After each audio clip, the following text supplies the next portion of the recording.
প্রতিটি মানুষ একদিন এই পৃথিবী ছেড়ে চলে যাবে। জীবন একটি সফর, আর এ সফরের উদ্দেশ্য হল পরকালের জন্য প্রস্তুতি নেওয়া। নবী সাল্লাল্লাহু আলাইহি ওয়াসাল্লাম বলেছিলেন, তোমরা পৃথিবীতে এমনভাবে জীবন যাপন করো যেন তুমি আজই চলে যেতে পারো, এবং আখিরাতে এমনভাবে জীবন যাপন করো যেন তুমি চিরকাল সেখানে থাকো। সহিহ বুখারী। প্রতিটি মুহূর্ত, প্রতিটি কাজ, প্রতিটি নেক আমল আমাদের আখিরাতের দিকে নিয়ে যেতে পারে, কিন্তু আমরা কি সেগুলোতে যথাযথ মনোযোগ দিচ্ছি? কি প্রস্তুতি নিচ্ছি? আল্লাহ বলেন, এমন কেউ কি সঙ্গী হতে পারে যার পথ আল্লাহ কর্তৃক নির্দেশিত, আর যে পথভ্রষ্ট, যার জন্য কোনো পথের পথপ্রদর্শক নেই।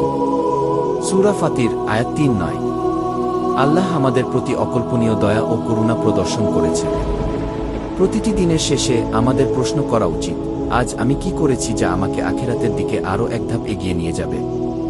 হাদিসে বলা হয়েছে, দিনের জন্য একসাথ কাজ আখিরাতে ১ বছর পূর্ণ রোজার সমান হবে। সহিহ মুসলিম। এই জীবন অনন্ত নয়, কিছুদিন পরেই আমাদের সময় শেষ হয়ে যাবে। কিন্তু আমাদের প্রতিটি আমল, যেমন সালাত, রোজা, কোরআন তিলাওয়াত, দান, এইসবই আমাদের পরকালের ভালোবাসা ও শান্তি নিয়ে আসবে। আমরা যদি এই পৃথিবীকে আল্লাহর সন্তুষ্টি অর্জনের মাধ্যম হিসেবে ব্যবহার করি, তাহলে আখিরাত আমাদের জন্য হবে এক চিরস্থায়ী শান্তির গন্তব্য। আখিরাতের পথে চলতে চলতে আমরা যদি নিজের আত্মার সংশোধন করি, নেক আমল করি, তাহলে একদিন আমরা আল্লাহর সামনে শান্তি ও সন্তুষ্টি নিয়ে দাঁড়িয়ে থাকতে পারব।